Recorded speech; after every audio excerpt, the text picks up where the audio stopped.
महाराष्ट्रातील सुप्रसिद्ध देवींपैकी एक म्हणजे धर्मवीर आनंद दिघे यांची ठाण्यातली दुर्गेश्वरी देवी होय। ठाण्यातली सर्वात मोठा उत्सव म्हणजे आनंद दिघे यांच्या टेंभी नाक्याची दुर्गेश्वरी देवी। यंदा या देवीसाठी हिमाचल प्रदेशात असणारे जटायू मंदिर या ठिकाणी उभारण्यात आलेले आहे आणि या देवीला साधारणतः 48 वर्ष पूर्ण झालेले आहेत। त्यामुळे पाहूयात येथील भव्य दिव्य नजारा। सर, आपलं नाव? कमलेश दत्तात्रय चव्हाण। आणि साधारणतः ही जी दुर्गेश्वरी देवी आहे याचं हे यंदाचं 48वं वर्ष आहे, तर ह्या देवीबद्दल, ह्या देवीचं काय महत्त्व आहे, काय वैशिष्ट्य आहे, तुम्ही सांगू शकाल? या देवीचं महत्त्व म्हणजे ती देवी नवसाला पावणारी अशी देवी आहे। इथे येणारा प्रत्येक भाविक हे देवीला पाहण्यासाठी देत असतो आणि त्याच्या दर्शनासाठी येत असतो आणि जो कोणी या ठिकाणी नवस बोलतो तो नक्कीच त्याचे देवी त्याला पावते असा इकडचा महिमा आहे याची। आणि ह्या देवीची सुरुवात ही स्मरणार्थ धर्मवीर आनंद दिघे साहेबांनी सुरुवात केलेली आणि आजतागत ती सुरुवात म्हणजे त्याचीच परंपरा तुम्ही जपून ठेवलेली आहे।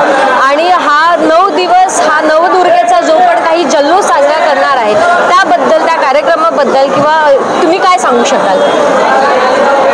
या नवरात्र उत्सवाची स्थापना 1977 साली झालेली होती। ज्यावेळेस या मंडळाचं नाव जय अंबे माँ सार्वजनिक धर्मदाय विश्वस्त संस्था या नावाने गुरुवर्य धर्मवीर आनंद दिघे साहेबांनी या मंडळाची स्थापना केली।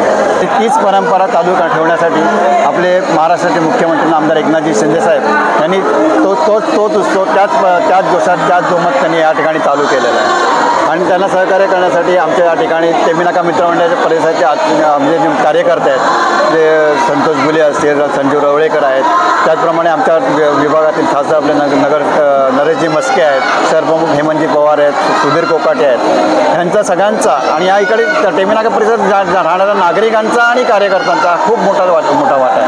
म्हणजे एकंदरीत जे पण काही तुम्हाला सल्लागार लागले आहेत पहिल्यापासून तेपर्यंत आतापर्यंत ह्यांचा सर्वांचाच या टेंभी नाक्याची ही जी देवी आहे दुर्गेश्वरी म्हणा, दुर्गा माता म्हणा, याचा भरपूर ह्यांचा मोलाचा वाटा आहे। आणि जसं आपण तुम्ही म्हणालात की यावेळीचं हे जे पण काही भव्य दिव्य सजावट आहे, हे सजावट कोणत्या प्रकारचं आहे याबद्दल काय सांगाल?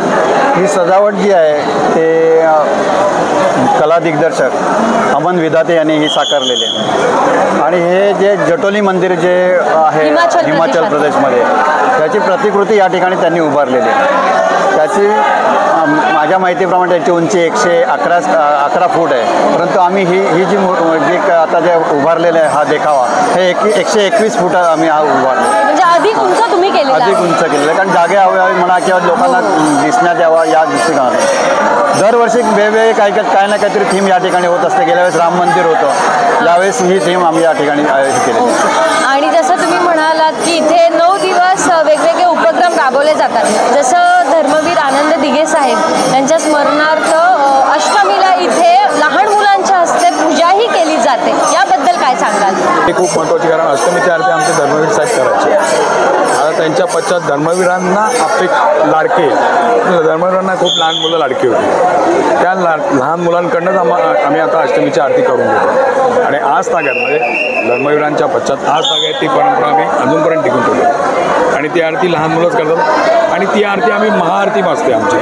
9 दिवस जो काही नवरात्रीचा नवदुर्गेचा हा जल्लोष साजरा केला जातो, नवदुर्गा म्हटल्यावरती नारी शक्ती ही येते, तर ह्या नारी शक्तीला अनुसरून तुम्हाला काय म्हणायचं आहे? मी प्रथम दिघे साहेबांचेच आभार मानेन। नारी शक्तीवर अत्यंत आदर, नारी शक्तीबद्दल आणि अत्यंत प्रेम होतं दिघे साहेबांचं। तर इच्छा होती छोट्या मुलींचं कन्यापूजन किंवा महापौर्णिमा व्हावा, तो आम्ही अजूनपर्यंत तसाच करतो जो पूर्वी होता तसा, आणि आमची सगळी गोष्टी जी आमच्या असतात त्या पारंपरिक असतात, असं कुठे असं त्याचा मोठा असं अवडंबर केलेला नसतं, तेवढ्यात पण सुंदर असतं सगळं। म्हणजे ज्याप्रमाणे तुम्ही म्हणालात की भुंडला वगैरे म्हणजे देवीचे जे पण काही उपक्रम आहेत हे 9 दिवसाप्रमाणे इथे सलग चालू राहतात।